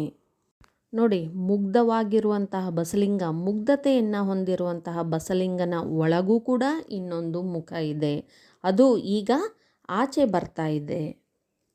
ಕೆಲವೊಮ್ಮೆ ಪುನಃ ತನ್ನಲ್ಲಿರುವಂತಹ ಮುಗ್ಧತೆ ಜಾಗೃತವಾದಾಗ ಏನೋ ಅರ್ಥ ಆಗ್ದಂಗೆ ಕುಳಿತು ಬಿಡ್ತಾನೆ. ತಾನು ತಪ್ಪು ಕೆಲಸವನ್ನು ಮಾಡ್ತಾ ಇದ್ದೀನಿ, ಕೆಟ್ಟದಾಗಿ ನಡ್ಕೊಳ್ತಾ ಇದ್ದೀನಿ ಅಂದಾಗ ಗಾಬರಿಯಿಂದ ಏನೋ ತೋಚದ ಹಾಗೆ ಕುಳಿತು ಬಿಡ್ತಾನೆ. ಆ ಮುಗ್ಧತೆ ಮರೆಮಾಚಿದಾಗ ತಾನು ಡಾಕ್ಟರ್ ಬಗ್ಗೆ ಹೇಳುವಂಥ ಸುಳ್ಳು ತಾನು ಎತ್ತುಗಳನ್ನು ವಿನಿಮಯ ಮಾಡ್ಕೊಳ್ಳೋದಕ್ಕೆ ಅನುಕೂಲವಾಗಬಹುದು. ತನ್ನ ಜೀವನಕ್ಕೆ ಮುಂದೆ ಭವಿಷ್ಯಕ್ಕೆ ಅದು ಸಹಾಯಕವಾಗ್ಬೋದು. ತನ್ನ ಸುಳ್ಳಿನ ಕಥೆಯನ್ನು ಕೇಳಿ ಜನರು ನಂಬಿ ಅದನ್ನು ಅಯ್ಯೋ ಪಾಪ ಅಂದ್ಕೊಂಡು ಸಹಾಯ ಮಾಡ್ಬೋದು ಅಂತ ಆತನಿಗೆ ಅನಿಸುತ್ತೆ. ಏನೋ ಸಾಧನೆ ಮಾಡಿದಾಗ ಕಾಣುವಂತಹ ಗೆಲುವು ಆತನಲ್ಲಿ, ಆ ವಿಶ್ವಾಸ ಆತನಲ್ಲಿ ಕಂಡುಬರುತ್ತೆ. ಹೀಗೆ ಉಡಾಫೆ ಮಾತುಗಳನ್ನು, ಸತ್ಯ ಅಲ್ಲದೆ ಇರುವಂಥ ಆಧಾರವಿಲ್ಲದ ಮಾತುಗಳನ್ನು ಆಡಬೇಕು. ಅಂದಾಗ ಮಾತ್ರ ಇಲ್ಲಿ ಆರಾಮಾಗಿ ಜೀವನ ನಡೆಸ್ಬೋದು. ದುಡಿಮೆಗೆ ಬೇಕಾಗಿರ್ತಕ್ಕಂಥ ಸಾಲವನ್ನು ಕೇಳಿದ್ರೂ ಕೂಡ ಜನರು ಅದನ್ನು ನಂಬಿ ಅಯ್ಯೋ ಪಾಪ ಅಂತ ಕರುಣೆ ತೋರಿ ಆತನಿಗೆ ಸಹಾಯ ಮಾಡ್ತಾರೆ ಅಂತ ಅಂದ್ಕೊಳ್ತಾನೆ. ಆದರೆ ಬಸಲಿಂಗನ ದುರಂತ ಆ ದಿಕ್ಕಿನಲ್ಲಿರಲಿಲ್ಲ. ತನ್ನ ಎಡಗಣ್ಣು ಪೂರ್ತಿ ಇಲ್ಲವಾಗಿ ನೋವು ಹೊರಟು ಹೋಗುತ್ತಿದ್ದಂತೆ ಬಲಗಣ್ಣಿನಲ್ಲಿ ನೋವು ಕಾಣಿಸಿಕೊಂಡಿತು. ಎಡಗಣ್ಣಿನ ನೋವು ಆರಂಭವಾದಾಗಿನ ಅವನ ಮುಗ್ಧತೆ ಕೂಡ ಮನಸ್ಸಿಗೆ ಬಸಿಯತೊಡಗಿತು. ಈ ಸಲ ಹೆಚ್ಚು ಚುರುಕಾಗಿರಬಲ್ಲ ಛಾತಿ ಪಡೆದಿದ್ದರಿಂದ ಅನೇಕ ಡಾಕ್ಟರನ್ನು ಕಂಡ. ತಾನು ಬಲ್ಲ ತನ್ನ ಲಿಂಗಾಯತ ಜಾತಿಯ ರಾಜಕಾರಣಿ ರುದ್ರಪ್ಪನನ್ನು ಜೊತೆಗೇ ಕರೆದುಕೊಂಡು ಡಾಕ್ಟರಲ್ಲಿಗೆ ಅಲೆದ. ಕೆಲವು ಡಾಕ್ಟರ್ಗಳು ಇದಕ್ಕೆ ಆಪರೇಷನ್ನೇ ಬೇಕಿಲ್ಲ, ಆ ಡಾಕ್ಟರ್ ತಿಮ್ಮಪ್ಪನಿಗೆ ಬುದ್ಧಿ ಇಲ್ಲ, ಅದಕ್ಕೆ ಆಪರೇಷನ್ ಮಾಡಿದ್ದಾರೆ ಎಂದು ಹೇಳಿದರು. ಔಷಧಿ ನೀಡಿ ಹಿತವಚನ ಕೊಟ್ಟರು. ಬಸಲಿಂಗ ತಾನು ಉಡಾಫೆ ಮಾತುಗಳನ್ನು ಆಡ್ತಾ ಅಸತ್ಯವನ್ನೆಲ್ಲ ಹೇಳ್ತಾ ತಾನೇನೋ ದೊಡ್ಡ ಸಾಧನೆಯನ್ನು ಮಾಡಿದ್ದೀನಿ ಅಂತ ಬೀಗ್ತಾ ಏನು ಹೋಗ್ತಾ ಇದ್ನಲ್ಲ, ಆ ಪ್ರಕಾರ ಏನೂ ನಡೆಯಲೇ ಇಲ್ಲ. ಆತನ ಹಣೆ ಬರಹ, ಆತನ ದುರಂತ, ಅಧೋಗತಿ ಆತನ ಮತ್ತೊಂದು ದಿಕ್ಕಿನ ಕಡೆಗೆ ಕರೆದುಕೊಂಡು ಹೋಗಿತ್ತು. ಎಡಗಣ್ಣು ಏನು ತೊಂದರೆ ಇತ್ತಲ್ಲ, ಎಡಗಣ್ಣು ಅದೇನೋ ನೋವು ಅದೆಲ್ಲ ಕಡಿಮೆ ಆಯಿತು. ಆದರೆ ಆ ಕಣ್ಣಿನ ನೋವು ಹೋಗುವುದರ ಜೊತೆಗೆ ಆ ಕಣ್ಣೇ ಹೋಯಿತು, ದೃಷ್ಟಿಯನ್ನೇ ಕಳೆದುಕೊಂಡು ಬಿಟ್ಟ. ಫಸ್ಟಿಗೆ ಎಡಗಣ್ಣಿನಲ್ಲಿ ನೋವು ಕಾಣಿಸ್ಕೊಂಡಾಗ ಆತಗೇನು ಗೊತ್ತಿರಲಿಲ್ಲ, ಮುಗ್ಧವಾಗಿದ್ದ. ಆದರೆ ಎಲ್ಲ ಡಾಕ್ಟರ್ ಹತ್ರ ತೋರಿಸ್ಕೊಂಡು ಆತನಿಗೆ ಅನುಭವ ಆಗಿ ಧೈರ್ಯ ಬಂದಿತ್ತು. ತಿಮ್ಮಪ್ಪ ಡಾಕ್ಟ್ರು ಒಬ್ಬರೇ ಇದ್ದಾರೇನೋ, ಸಾಕಷ್ಟು ಜನ ಡಾಕ್ಟ್ರ್ ಇದ್ದಾರೆ ಅಂದ್ಕೊಂಡು ಬೇರೆ ಬೇರೆ ಡಾಕ್ಟ್ರ್ ಕಡೆ ಎಲ್ಲ ಹೋದ. ತಾನು ಹೋಗೋದ್ರ ಜೊತೆಗೆ ತನ್ನ ಜೊತೆಗೆ ಲಿಂಗಾಯತ ಒಬ್ಬ ರಾಜಕಾರಣಿ, ಅವ್ರ ಹೆಸರು ರುದ್ರಪ್ಪ, ಅವರನ್ನು ಕೂಡ ಜೊತೆಗೆ ಕರ್ಕೊಂಡೇ ಡಾಕ್ಟ್ರ್ ಹತ್ರ, ಎಲ್ಲ ಡಾಕ್ಟ್ರ್ ಹತ್ರ ಅಲೆದ. ಕೆಲವು ಡಾಕ್ಟ್ರು ಏನು ಹೇಳ್ತಾ ಇದ್ದಾರೆ ಅಂದರೆ ಈ ಆಪ್ರೇಷನ್ನದ ಅವಶ್ಯಕತೆಯೇ ಇರಲಿಲ್ಲ, ಆ ಡಾಕ್ಟ್ರಿಗೆ ಬುದ್ಧಿ ಇಲ್ಲ, ಸುಮ್ಮನೆ ಆಪ್ರೇಷನ್ ಮಾಡಿದ್ದಾರೆ ಅಂತ ಹೇಳಿದರು. ಒಬ್ಬ ಮತ್ತು ಇನ್ನೊಬ್ಬರ ಡಾಕ್ಟ್ರ್ ನಿಲುವು, ವಿಚಾರ, ಗ್ರಹಣ ಶಕ್ತಿ ಬೇರೆ ಬೇರೆಯಾಗಿರುತ್ತೆ. ಅದಕ್ಕೆ ಅವರು ಆಪ್ರೇಷನ್ನದ ಅವಶ್ಯಕತೆ ಇರಲಿಲ್ಲ ಅಂದ್ಕೊಂಡು ಹೇಳ್ತಾರೆ. ಬಸಲಿಂಗನ ಕಣ್ಣನ್ನು ಟೆಸ್ಟ್ ಮಾಡಿ ಪರೀಕ್ಷಿಸಿ ಔಷಧಿ ಕೊಟ್ಟು ಕೆಲವು ವಿಶ್ವಾಸದ ಮಾತನಾಡಿ ಕಳಿಸ್ಕೊಡ್ತಾರೆ. ಆದರೆ ಬಸಲಿಂಗನ ನೋವು ಕಡಿಮೆಯಾಗಲಿಲ್ಲ, ಆತಂಕ ಹೋಗಲಿಲ್ಲ. ಈ ಕಣ್ಣಿನ ರೋಗಕ್ಕೆ ಔಷಧಿ ಇದ್ದೇ ಇರುತ್ತದೆಂದು ನಂಬತೊಡಗಿದ್ದ ಬಸಲಿಂಗ ಆಸುಪಾಸಿನಲ್ಲಿ ಇದ್ದ, ಆಸುಪಾಸು ಅಂದರೆ ಆಜುಬಾಜು ಅಥವಾ ಅಕ್ಕಪಕ್ಕ ಅಂತ, ಡಾಕ್ಟರನ್ನೆಲ್ಲ ನೋಡಿದ. ಕೊನೆಗೆ ತನ್ನ ಉಡಾಫೆಯ ಶೈಲಿಯಲ್ಲೇ ತಿಮ್ಮಪ್ಪನವರನ್ನು ನೋಡಿದ. ಉಡಾಫೆ ಅಂದ್ರೇನಿಲ್ಲಿ ಬೇಜವಾಬ್ದಾರಿತನ, ನಿಷ್ಕಾಳಜಿ. ತಿಮ್ಮಪ್ಪ ತನ್ನ ರೋಗಿಯಲ್ಲಿ ಆಗಿದ್ದ ಬದಲಾವಣೆ ಗಮನಿಸಿದರು. ಆತನ ಗಂಟಲು ದೊಡ್ಡದಾಗಿತ್ತು. ಅವನು ತನಗರಿವಿಲ್ಲದಂತೆಯೇ ಸಣ್ಣವನಾಗತೊಡಗಿದ್ದ. ಅವನ ಕಾಯಿಲೆ ದೇಹದ ಮಟ್ಟಕ್ಕಿಂತ ಮಾನಸಿಕ ಸ್ತರವನ್ನು ತಲುಪತೊಡಗಿತ್ತು. ಸ್ತರ ಅಂದರೆ ಉನ್ನತ ಮಟ್ಟ, ಒಂದು ಸ್ಟೆಪ್ಪು ಮೇಲೆ. ವೈದ್ಯರು ಔಷಧಿಯನ್ನು ಕೊಟ್ಟು ಕಳಿಸಿದ್ರೂ ಕೂಡ ಬಸಲಿಂಗನ ಬಲಗಣ್ಣಿನಲ್ಲಿ ನೋವು ಕಡಿಮೆ ಆಗಲೇ ಇಲ್ಲ.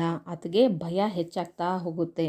ನೋವು ಎಂತಹ ಗಟ್ಟಿಯಾಗಿರ್ತಕ್ಕಂಥವರನ್ನು ಕೂಡ, ಕಲ್ಲನ್ನು ಕೂಡ ಕರಗಿಸಿಬಿಡುತ್ತೆ. ಇಲ್ಲಿ ಬಸಲಿಂಗನಿಗೆ ಭಯ ಸ್ಟಾರ್ಟ್ ಆಗುತ್ತೆ. ಗಟ್ಟಿ ಮನಸ್ಸು ಮಾಡಿಕೊಂಡು ಧೈರ್ಯ ತಂದ್ಕೊಂಡು ಈ ರೋಗಕ್ಕೆ, ಕಣ್ಣಿನ ರೋಗಕ್ಕೆ ಯಾವುದಾದ್ರೂ ಒಂದು ಔಷಧಿ ಇದ್ದೇ ಇರುತ್ತೆ. ಒಬ್ಬರು ಇಲ್ಲ ಅಂದರೂ ಕೂಡ ಇನ್ನೊಬ್ಬರು ಡಾಕ್ಟ್ರ್ ಅವ್ರ ಹತ್ರ ತೋರಿಸಿದ್ರೆ ಆಯಿತು ಅಂದ್ಕೊಂಡು ಅಕ್ಕಪಕ್ಕ ಇರುವಂಥ ಡಾಕ್ಟ್ರನ್ನೆಲ್ಲ ನೋಡ್ತಾನೆ. ಕೊನೆಗೆ ಅಲ್ಲೇ ಪಕ್ಕದಲ್ಲೇ ಇರುವಂತಹ ತಿಮ್ಮಪ್ಪ ಡಾಕ್ಟ್ರನ್ನು ಒಂದು ಬೇಜವಾಬ್ದಾರಿತನದಿಂದ, ಉಡಾಫೆಯ ಒಂದು ದೃಷ್ಟಿಕೋನದಲ್ಲಿ ನೋಡ್ತಾನೆ. ಆಗ ತಿಮ್ಮಪ್ಪ ಅವರು ಆತನ ದೃಷ್ಟಿಯನ್ನು, ನೋಡುವ ನೋಟವನ್ನು ನೋಡಿಕೊಂಡು ಆ ರೋಗಿಯಲ್ಲಿ ಆಗಿರುವಂಥ ಬದಲಾವಣೆಯನ್ನು ಗಮನಿಸ್ತಾರೆ. ಆ ಮುಗ್ಧತೆ ಕಡಿಮೆಯಾಗಿ, ಬಸಲಿಂಗನಲ್ಲಿ ಇರುವಂತಹ ಆ ಮುಗ್ಧತೆ, ನಯ, ವಿನಯತೆ ಎಲ್ಲ ಕಡಿಮೆಯಾಗಿ ಆತನ ಗಂಟಲು ದೊಡ್ಡದಾಗಿ ಹೋಗಿರುತ್ತೆ. ಆ ಮುಗ್ಧತೆ ಕರಗಿ ಹೋಗಿರುತ್ತೆ. ತನಗೆ ಅರಿವಿಲ್ಲದಂತೆಯೇ, ತನಗೆ ಗೊತ್ತಿರೋದಿಲ್ಲ, ಆತ ಬಹಳ ಸಣ್ಣವನಾಗ್ತಾ ಹೋಗ್ತಾನೆ, ಕೆಳಮಟ್ಟಕ್ಕೆ ಇಳಿತಾ ಹೋಗ್ತಾನೆ. ಕೆಳಮಟ್ಟದ ವ್ಯಕ್ತಿತ್ವವನ್ನು ಬಸಲಿಂಗ ಹೊಂದುತ್ತಾ ಹೋಗ್ತಾನೆ. ಆತನ ಕಾಯಿಲೆ ದೇಹವನ್ನು ಮೀರಿ ಮನಸ್ಸಿಗೆ ತಲುಪಿರುತ್ತೆ. ಅಂದರೆ ಒಂದು ಸ್ಟೆಪ್ಪು ಮೇಲೆ ಹೋಗಿರುತ್ತೆ. ತಿಮ್ಮಪ್ಪ ನೋವಿನಿಂದಲೇ ಹೇಳಿದ್ದರು, ಬಸಲಿಂಗಪ್ಪ, ನಾನು ನಿನ್ನನ್ನು ಮುಟ್ಟಿದ್ದು ಡಾಕ್ಟರ್ ಆಗಿ, ಆದರೆ ನಿನ್ನಂಥ ಮುಗ್ಧ ಮನುಷ್ಯನಲ್ಲಿ ಕೂಡ ಈ ಮುಟ್ಟುವಿಕೆ ನಾನು ಊಹಿಸದೇ ಇದ್ದದ್ದನ್ನು ಮಾಡಿದೆ. ಅದು ನಿನ್ನ ತಪ್ಪಲ್ಲ. ಇದಕ್ಕಾಗಿ ನಾನು ಯಾರನ್ನೂ ಬೈಯುವುದಿಲ್ಲ. ನೀನು ಈ ಸಲ ಒಂದು ಕೆಲಸ ಮಾಡು. ನನ್ನ ಹೆಸರನ್ನು ಹೇಳಿ ಡಾಕ್ಟರ್ ಚಂದ್ರಪ್ಪನವರನ್ನು ನೋಡು. ಅವರು ನನ್ನಷ್ಟೇ ಒಳ್ಳೆಯ ಡಾಕ್ಟರು. ಏನೂ ತಪ್ಪು ತಿಳಿಯಬೇಡ ಅಂದರು. ಈ ಜಾತಿ ಪದ್ಧತಿ ಆ ಮುಗ್ಧ ಮನಸ್ಸನ್ನು ಕೂಡ ಬದಲಾಯಿಸಿರೋದನ್ನು ನೋಡಿ ಡಾಕ್ಟರ್ ತಿಮ್ಮಪ್ಪ ಅವರಿಗೆ ಬಹಳ ದುಃಖ ಆಗುತ್ತೆ, ನೋವಾಗುತ್ತೆ. ಆ ನೋವಿನಿಂದಲೇ ಹೇಳ್ತಾರೆ, ಬಸಲಿಂಗಪ್ಪ, ನಾನು ನಿನ್ನನ್ನು ಮುಟ್ಟಿರೋದು, ನಾನು ನಿನ್ನೇನು ಮುಟ್ಟಿ ಪರೀಕ್ಷಿಸಿ ನೋಡಿದ್ನಲ್ಲ, ಒಬ್ಬ ಡಾಕ್ಟರ್ ಆಗಿ, ಒಬ್ಬ ವೈದ್ಯನಾಗಿ. ಆದರೆ ನಾನು ನಿನ್ನ ಮುಟ್ಟಿರೋದು, ನಿನ್ನ ಪರೀಕ್ಷೆ ಮಾಡಿ ನೋಡಿರೋದು, ಇದು ನಿನ್ನಲ್ಲಿ ಒಂದು ದೊಡ್ಡ ಆಘಾತವನ್ನು, ನಮ್ಮ ಸಂಬಂಧದಲ್ಲಿ ಬಿರುಕನ್ನು ಉಂಟು ಮಾಡಿದೆಯಲ್ಲ, ಇದನ್ನು ನಾನು ಊಹಿಸಿನೂ ಕೂಡ ಇರಲಿಲ್ಲ. ಇದು ನಿನ್ನ ತಪ್ಪಲ್ಲ ಬಿಡು. ಇದಕ್ಕಾಗಿ ನಾನು ಯಾರನ್ನೂ ಕೂಡ ದೂಷಿಸೋದಿಲ್ಲ, ಬೈಯಂಗಿಲ್ಲ. ಈಗ ನೀನು ಒಂದು ಕೆಲಸ ಮಾಡು, ನನ್ನ ಹೆಸರನ್ನು ಹೇಳು, ಡಾಕ್ಟರ್ ಚಂದ್ರಪ್ಪ ಅವರನ್ನು ನೋಡು, ಅವರು ಕೂಡ ತುಂಬ ಒಳ್ಳೆಯ ಡಾಕ್ಟ್ರು. ನಿನ್ನ ಕಣ್ಣಿನ ಸಮಸ್ಯೆ ಬಗೆಹರಿಯುತ್ತೆ ಅಂತ ಹೇಳಿ ಕಳಿಸ್ತಾರೆ. ಈಗ ಕೂಡ ಬಸಲಿಂಗ ಡಾಕ್ಟರ್ ತಿಮ್ಮಪ್ಪನವರನ್ನು ದ್ವೇಷಿಸದಿದ್ದರೂ ಅವರ ಬಗ್ಗೆ ಒಂದು ರೀತಿಯ ಸವಾಲು ಬೆಳೆದಿತ್ತು. ತಾನು ಅವರ ಬಗ್ಗೆ ಮತ್ತು ಅವರ ಜಾತಿಯನ್ನು ಕುರಿತು ಮಾತನಾಡಿದ್ದೆಲ್ಲ ಅವರಿಗೆ ಗೊತ್ತಾಗಿರಬಹುದೆಂಬ ಆತಂಕ ಹುಂಬತನವಾಗಿ, ಜಂಬವಾಗಿ ಬದಲಾಗಿತ್ತು. ಆತ ತಿಮ್ಮಪ್ಪನವರಿಂದ ಹೊರಗೆ ಬಂದೊಡನೆ ರಾಜಕಾರಣಿ ರುದ್ರಪ್ಪನನ್ನು ಕೇಳಿ ಚಂದ್ರಪ್ಪನ ಜಾತಿ ತಿಳಿದುಕೊಂಡ. ತಿಮ್ಮಪ್ಪನ ಜಾತಿಯಷ್ಟು ಕೆಟ್ಟದಾಗಿಲ್ಲದ್ದು ಅರಿತು ನಿಸೂರಾದ. ಕೂಡಲೇ ಹೋಗಿ ಡಾಕ್ಟರ್ ಚಂದ್ರಪ್ಪನವರನ್ನು ನೋಡಿದ. ನಿಸೂರ ಅಂದರೆ ನಿರಾಳ, ಚಿಂತೆ ಇಲ್ಲದ್ದು ಅಂತ. ಬಸಲಿಂಗ ಡಾಕ್ಟರ್ ತಿಮ್ಮಪ್ಪನವರ ಕುರಿತಾಗಿ ಸಿಟ್ಟು ಮಾಡ್ಕೊಂಡಿದ್ರು ಕೂಡ, ಅವರ ಬಗ್ಗೆ ಒಂದು ಉಡಾಫೆಯಾಗಿ ಮಾತನಾಡಿದರೂ ಕೂಡ ತಿಮ್ಮಪ್ಪನವರಿಗೆ ಬಸಲಿಂಗನ ಬಗ್ಗೆ ಕಾಳಜಿ, ಪ್ರೀತಿ ಇನ್ನೂ ಹಾಗೇ ಇತ್ತು. ಆತನ ಒಂದು ನಡವಳಿಕೆಯಿಂದ ನೋವಾಗಿತ್ತು ನಿಜ. ಆದರೂ ಕೂಡ ಚಂದ್ರಪ್ಪ ಡಾಕ್ಟರ್ ಅವರನ್ನು ಭೇಟಿಯಾಗು, ನನ್ನ ಹೆಸರು ಹೇಳು, ಅವ್ರ ಹತ್ರ ನಿನ್ನ ಕಣ್ಣು ತೋರಿಸ್ಕೊ, ಹುಷಾರಾಗ್ತೀಯ ಅಂತ ಹೇಳಿ ಕಾಳಜಿಪೂರ್ವಕವಾಗಿ ಕಳಿಸ್ತಾರೆ. ಆಗ ತಿಮ್ಮಪ್ಪ ಅವ್ರ ಬಗ್ಗೆ ಬಸಲಿಂಗನಿಗೆ ದ್ವೇಷ, ಸಿಟ್ಟು ಇಲ್ಲ ಅಂದ್ರೂ ಕೂಡ ಒಂದು ಪ್ರಶ್ನೆ ಉದ್ಭವ ಆಗುತ್ತೆ. ಏನಿದು, ನಾ ಡಾಕ್ಟ್ರ್ ಬಗ್ಗೆ ಮಾತಾಡಿರೋದು, ಈ ಡಾಕ್ಟ್ರ್ ಜಾತಿ ಬಗ್ಗೆ ಮಾತಾಡಿದ್ದು ಎಲ್ಲ ಗೊತ್ತಾಗ್ಬಿಡ್ತಾ ಹೇಗೆ ಅಂತ ಒಂದು ಭಯ ಬಸಲಿಂಗನಲ್ಲಿ ಸ್ಟಾರ್ಟ್ ಆಗುತ್ತೆ. ಮತ್ತು ಅದು ಜಂಬವಾಗಿ ಬದಲಾಗುತ್ತೆ. ಗೊತ್ತಾದರೆ ಗೊತ್ತಾಗಲಿ ಬಿಡು, ಏನು ಮಾಡ್ತಾರೆ ಅಂತ ಜಂಬವಾಗಿ ಅದು ಬದಲಾಗುತ್ತೆ. ಡಾಕ್ಟರ್ ತಿಮ್ಮಪ್ಪ ಅವ್ರ ಜೊತೆಗೆ ಮಾತಾಡಿ ಹೊರಗೆ ಬಂದ ತಕ್ಷಣವೇ ರಾಜಕಾರಣಿಯಾಗಿರ್ತಕ್ಕಂಥ ರುದ್ರಪ್ಪ ಅವರನ್ನು ಕೇಳಿ ಆ ಚಂದ್ರಪ್ಪ ಡಾಕ್ಟರ್ ಜಾತಿಯನ್ನು ಮೊದಲು ತಿಳಿದುಕೊಳ್ತಾನೆ. ಯಾರು? ಬಸಲಿಂಗ. ತಿಮ್ಮಪ್ಪ ಡಾಕ್ಟರ್ ಜಾತಿಯಷ್ಟು ಕೆಟ್ಟ ಜಾತಿ ಇವ್ರದ್ದಲ್ಲ ಅಂತ ತಿಳ್ಕೊಂಡು ಅಲ್ಲಿ ನಿಟ್ಟುಸಿರು ಬಿಡ್ತಾನೆ, ನಿರಾಳನಾಗ್ತಾನೆ, ಚಿಂತೆ ಇಲ್ದಂಗೆ ಆಗ್ತಾನೆ. ಕೂಡಲೇ ಡಾಕ್ಟರ್ ಚಂದ್ರಪ್ಪನವರನ್ನು ಹೋಗಿ ಭೇಟಿಯಾಗ್ತಾನೆ. ಅಲ್ಲಿ ಬಸಲಿಂಗನಿಗೆ ಅನಿರೀಕ್ಷಿತವಾದದ್ದು ಕಾದಿತ್ತು. ಬಸಲಿಂಗನ ಎಡಗಣ್ಣಿನ ಪೂರ್ತಿ ಚರಿತ್ರೆಯನ್ನು ಬಸಲಿಂಗನ ತಿರುಚುವಿಕೆಯೊಂದಿಗೆ ಕೇಳಿದ ಚಂದ್ರಪ್ಪ ಹೇಳಿದರು, ಡಾಕ್ಟರ್ ತಿಮ್ಮಪ್ಪನವರಿಂದ ಆಗದ ಕೆಲಸ ನನ್ನಂಥವರಿಂದ ಸಾಧ್ಯವಿಲ್ಲ. ನಮ್ಮ ವೈದ್ಯ ಲೋಕಬಲ್ಲ ಅತ್ಯಂತ ಪ್ರಾಮಾಣಿಕ ಪ್ರತಿಭಾವಂತ ಡಾಕ್ಟರು ತಿಮ್ಮಪ್ಪ. ಈ ಕಣ್ಣಿನ ರೋಗ ಅವರ ವಲಯಕ್ಕೆ ಸೇರಿದ್ದು. ನೀನು ಅವರನ್ನು ನೋಡಿದರೆ ಮಾತ್ರ ಇರುವ ಒಂದು ಕಣ್ಣು ಉಳಿಯುತ್ತೆ. ಬಸಲಿಂಗ ಚಂದ್ರಪ್ಪ ಡಾಕ್ಟರ್ ಅವರ ಜಾತಿ ಬಗ್ಗೆ ವಿಚಾರಿಸ್ತಾನೆ. ಏನು ಅವ್ರ ಹತ್ರ ತೋರಿಸ್ಬಿಟ್ರೆ ಕಣ್ಣು ವಾಸಿಯಾಗ್ಬಿಡುತ್ತೆ ಅಂತ ತಿಳ್ಕೊಂಡು ಒಂದು ಆಸೆ ಇಟ್ಕೊಂಡು ಜಂಬದಿಂದ ಹೋಗ್ತಾನೆ. ಆದರೆ ಅಲ್ಲಿ ಏನು ಈತ ನಿರೀಕ್ಷೆ ಮಾಡಿದ್ನಲ್ಲ, ಊಹೆ ಮಾಡದೇ ಇರೋದು ಒಂದು ಘಟನೆ ನಡೆಯುತ್ತೆ. ಬಸಲಿಂಗ ಡಾಕ್ಟರ್ ಚಂದ್ರಪ್ಪ ಅವರ ಹತ್ರ ನಡೆದಿರುವಂತಹ ಎಡಗಣ್ಣಿನ ಚರಿತ್ರೆಯನ್ನು ಎಲ್ಲ ಹೇಳ್ತಾನೆ. ಆದರೆ ಸತ್ಯವನ್ನು ಹೇಳೋದಿಲ್ಲ, ತಿರುಚಿ ಹೇಳ್ತಾನೆ. ತಾನು ತಲೆ ಸ್ನಾನ ಮಾಡಿರೋದು, ಕಣ್ಣಿನ ತೊಂದರೆಯಾಗಿ ಹೋಗಿರೋದು, ಅದನ್ನು ಯಾವುದನ್ನು ಹೇಳೋದಿಲ್ಲ. ಬದಲಾಗಿ ಎಲ್ಲ ವಿಷಯವನ್ನು ತಿರುಚಿ ಉಲ್ಟಾ ಹೇಳಿಬಿಡ್ತಾನೆ. ಆಗ ಚಂದ್ರಪ್ಪ ಡಾಕ್ಟರು, ತಿಮ್ಮಪ್ಪ ಡಾಕ್ಟರು ವೈದ್ಯ ಲೋಕದಲ್ಲಿನೇ ಒಬ್ಬ ಪ್ರತಿಭಾವಂತ ಪ್ರಾಮಾಣಿಕ ಡಾಕ್ಟರ್ ಇದ್ದಾರೆ, ಅವ್ರ ಕಡೆಯಿಂದನೇ ಈ ಕೆಲಸ ಆಗಿಲ್ಲ ಅಂದರೆ ನಮ್ಮ ಕಡೆಯಿಂದ ಸಾಧ್ಯನೇ ಇಲ್ಲ. ಮೇಲಾಗಿ ಈ ಕಣ್ಣಿನ ರೋಗ ಇದು ತಿಮ್ಮಪ್ಪ ಡಾಕ್ಟರ್ ವಲಯಕ್ಕೇ ಸಂಬಂಧಪಟ್ಟಿರೋದು. ನೀನು ಇರೋದು ಇನ್ನೊಂದು ಕಣ್ಣನ್ನು ಉಳಿಸ್ಕೋಬೇಕಾದ್ರೆ ನೀನು ಅವ್ರ ಹತ್ರನೇ ಹೋಗಬೇಕು ಅಂತ ಹೇಳಿ ವಾಪಸ್ ಕಳಿಸ್ತಾರೆ. ರಾಜಕಾರಣಿ ರುದ್ರಪ್ಪನೊಂದಿಗೆ ಹೊರಗೆ ಬಂದ ಬಸಲಿಂಗ ಬಿಸಿಲಲ್ಲಿ ತಲೆಯ ಮೇಲೆ ಕೈ ಹೊತ್ತು ಕೂತ. ಯಾರು ಮಾತನಾಡಿಸಿದರೂ ಮಾತನಾಡಲೇ ಇಲ್ಲ. ಹೆಂಡತಿಯ ಮಾತು ಕಿವಿಗೆ ಬೀಳಲೊಲ್ಲವು. ಬಲಗಣ್ಣಿನ ನೋವು ಭೀಕರವಾಗಿತ್ತು. ಬರಬರುತ್ತಾ ದೃಷ್ಟಿ ಮಂದವಾಗುತ್ತಿರುವುದು ಬಸಲಿಂಗನಿಗೆ ಗೊತ್ತಿತ್ತು. ತನ್ನ ಉಡಾಫೆ, ಸುಳ್ಳು, ಜಾತಿ, ಮಠದ ಗುರು ಯಾರೂ ತನ್ನ ಕಣ್ಣು ಉಳಿಸುವುದಿಲ್ಲ ಎಂಬುದು ನಿಶ್ಚಿತವಾಗತೊಡಗಿತ್ತು. ನೋವು, ದೈಹಿಕ ನೋವನ್ನೂ ಮೀರಿದ ನೋವು ಅವನನ್ನು ತುಂಬತೊಡಗಿತ್ತು. ಡಾಕ್ಟರ್ ತಿಮ್ಮಪ್ಪನವರ ಮಿಂಚಿನಂತಹ ಬೆರಳು, ಪ್ರೀತಿ ತುಂಬಿದ ಮುಖ ನೆನಪಾದವು. ತನ್ನ ಹೊಲ, ತನ್ನ ಎತ್ತುಗಳು, ತನ್ನ ಗದ್ದೆಯ ವಾರೆಯಲ್ಲಿರುವ ಮಾವಿನ ಮರ, ಪಾರಿಜಾತದ ಹೂವು. ಬಸಲಿಂಗ ಯಾವ ಜಂಬದಲ್ಲಿ ಚಂದ್ರಪ್ಪ ಡಾಕ್ಟರ್ನನ್ನು ಭೇಟಿಯಾಗೋದಕ್ಕೆ ಹೋಗಿರ್ತಾನೆ, ವಾಪಸ್ ಬರುವಾಗ ಆ ಜಂಬ, ಆ ಅಹಂ ಎನ್ನುವಂಥದ್ದು ಕರಗಿ ಹೋಗಿ ಸೋತು ಸುಣ್ಣ ಆಗಿರ್ತಾನೆ. ರಾಜಕಾರಣಿಯಾಗಿರ್ತಕ್ಕಂಥ ರುದ್ರಪ್ಪನವರೊಂದಿಗೆ ಹೊರಗಡೆ ಬರ್ತಾನೆ.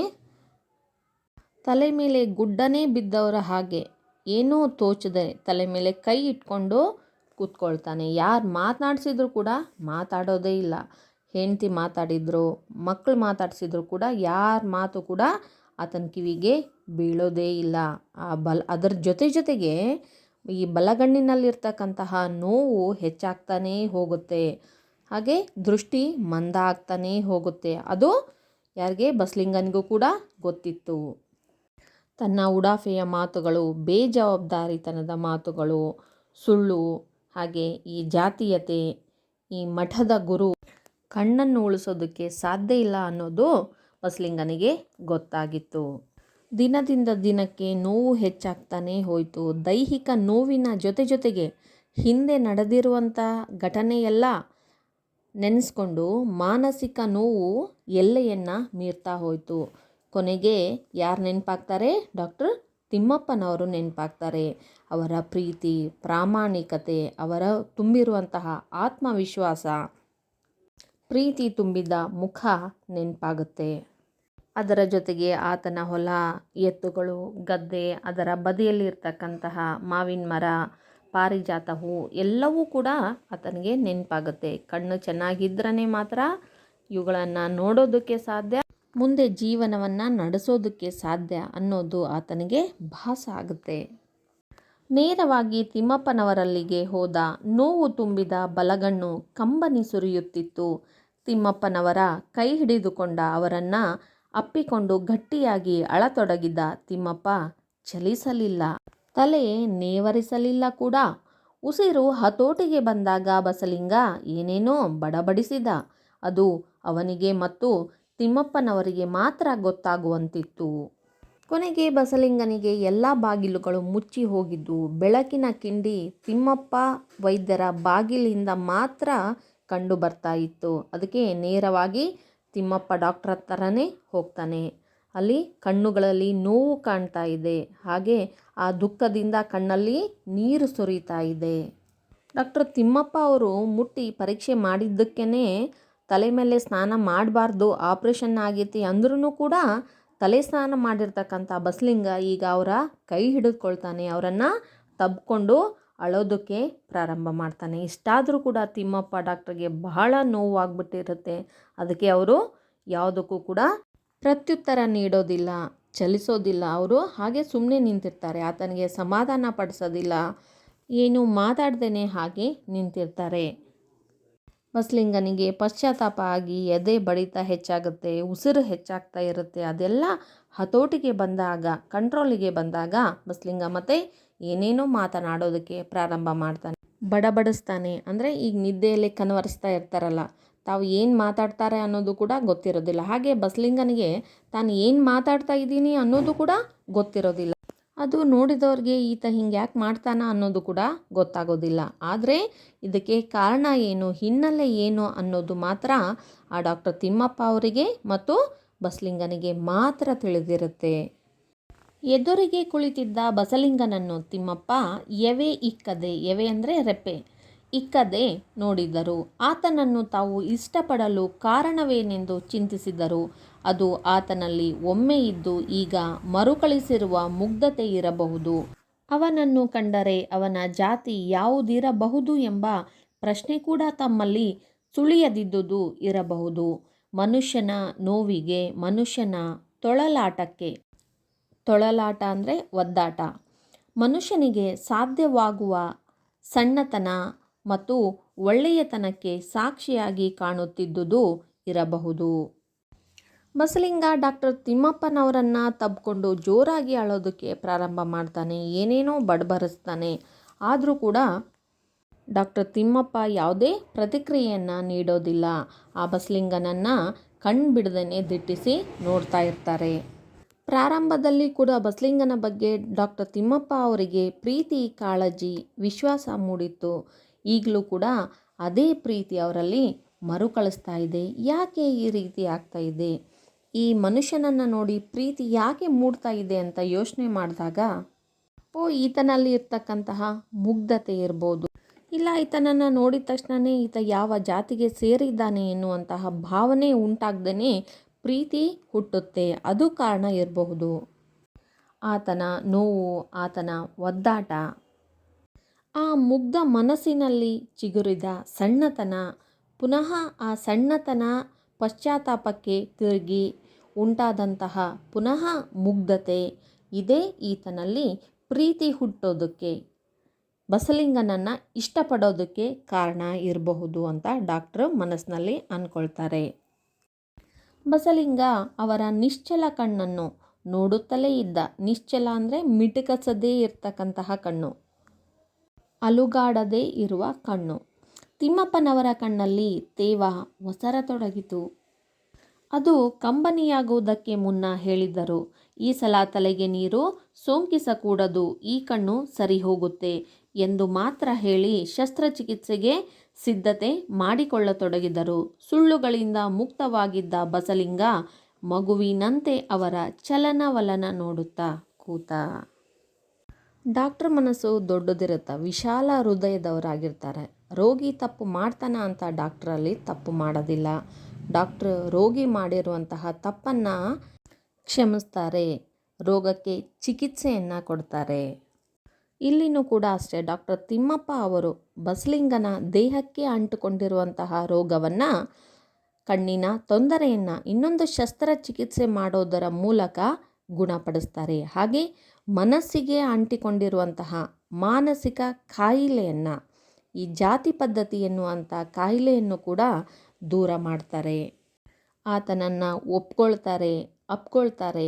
ಕಣ್ಣು ಒದ್ದೆಯಾಗ್ತಾ ಇರುತ್ತೆ, ಭಾವುಕರಾಗಿ ಬಿಡ್ತಾರೆ.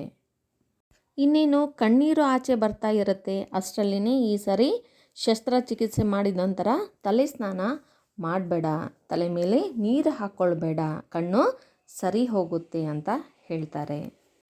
ಎಲ್ಲ ಸುಳ್ಳುಗಳಿಂದ ಮುಕ್ತವಾಗಿರುವಂತಹ ಬಸಲಿಂಗ, ಭಾರವನ್ನು ಹೊತ್ಕೊಂಡಿರುವಂತಹ ಬಸಲಿಂಗ ಮನಸ್ಸಿನ ಭಾರ ಎಲ್ಲ ಕಡಿಮೆಯಾಗುತ್ತೆ. ಅದರಿಂದ ಬಿಡುಗಡೆಯನ್ನು ಹೊಂತಾನೆ. ನಡೆದ ಒಂದು ಕೆಟ್ಟ ಘಟನೆಯನ್ನೆಲ್ಲ ಮರೆತು ಮೊದಲಿನ ಹಾಗೆ ಮುಗ್ಧ ಮಗುವಿನ ಅದೇ ಪ್ರೀತಿ, ಗೌರವ, ವಿಶ್ವಾಸದ ಭಾವನೆಯಿಂದ ಆ ವೈದ್ಯರನ್ನು ನೋಡ್ತಾ ಕೂಡ್ತಾನೆ. ಒಟ್ಟಾರೆಯಾಗಿ ಹೇಳುವುದಾದರೆ ಜಾತಿ ಪದ್ಧತಿ ಎನ್ನುವುದು ಮಾನವ ಸೃಷ್ಟಿ ಮಾಡಿರೋದು. ಇದು ದೇವರ ಸೃಷ್ಟಿಯಲ್ಲ, ಮನುಷ್ಯ ಜಾತಿ ಒಂದೇ. ಹಾಗಾಗಿ ಯಾವುದೇ ಒಬ್ಬರು ಇನ್ನೊಬ್ಬರಲ್ಲಿ ತಾರತಮ್ಯ ಭೇದ ಭಾವವನ್ನು ಮಾಡದೆ ಪ್ರೀತಿ, ವಿಶ್ವಾಸ, ಮಾನವೀಯತೆಯಿಂದ ನಡೆದುಕೊಳ್ಳಬೇಕು ಎನ್ನುವುದೇ ಈ ಪಾಠದ ಸಂದೇಶ. ಅದನ್ನೇ ಲೇಖಕರಾದ ಪಿ. ಲಂಕೇಶ್ ಅವರು ಒಬ್ಬ ವೈದ್ಯ ಮತ್ತು ರೋಗಿಯ ಉದಾಹರಣೆಯನ್ನು ತೆಗೆದುಕೊಂಡು ಬಹಳ ಸೊಗಸಾಗಿ ವಿವರಿಸಿದ್ದಾರೆ.